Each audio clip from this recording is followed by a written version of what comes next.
Hey everyone, welcome back. Do you have an electric range oven that is not baking or not broiling? Well, in today's video I'm going to be showing you how to troubleshoot that. So, this customer called and said, hey, the bake isn't working on my electric range. Broil is working fine, but the bake is not working. So first things first, what I'm going to do is pull the range out. I want to get to the back of it. That's where all of our troubleshooting is going to be done today. So I'm just gently sliding it out.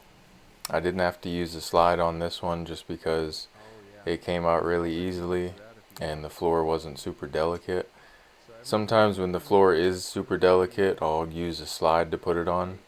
First things first, safety first. Put on your gloves, glasses, make sure you unplug the appliance. That's always the first thing you want to do. PPE and precaution. Next thing I'm doing is I got my Phillips screw gun. I'm taking out all the screws. On this specific model, you have to take off the entire back panel, the top part and the lower part. Essentially that covers all the wires and all the electrical connections. It's not too hard, it's just a few Phillips screws. In this particular model, some models it's actually a 1/4 inch bit, some models it's a Torx bit. It really just depends, but usually it's just several screws. Alright, now that top part I did have to flex a little bit, pull out the bottom first and then pull down the top.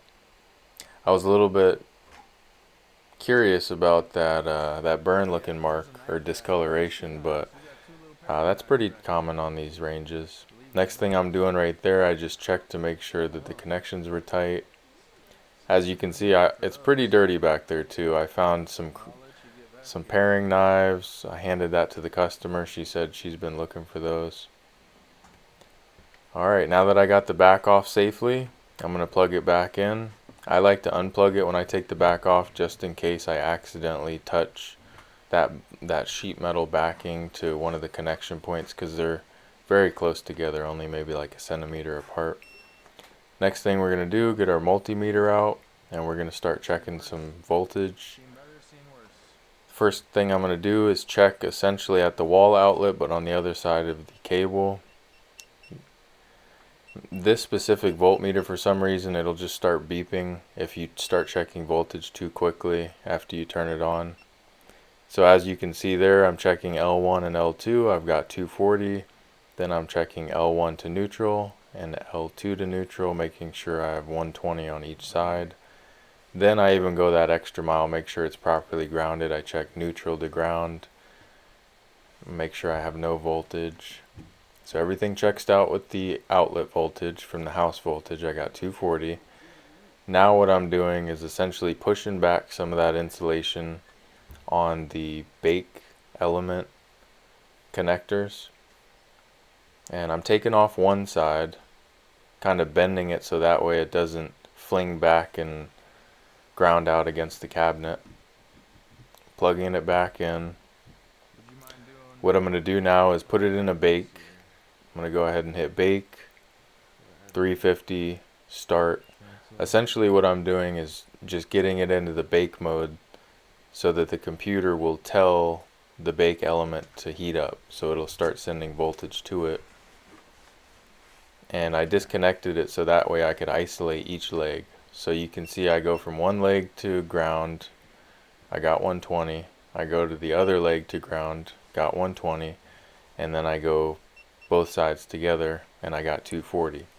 So that right there alone tells me that I've got good voltage going to the bake element.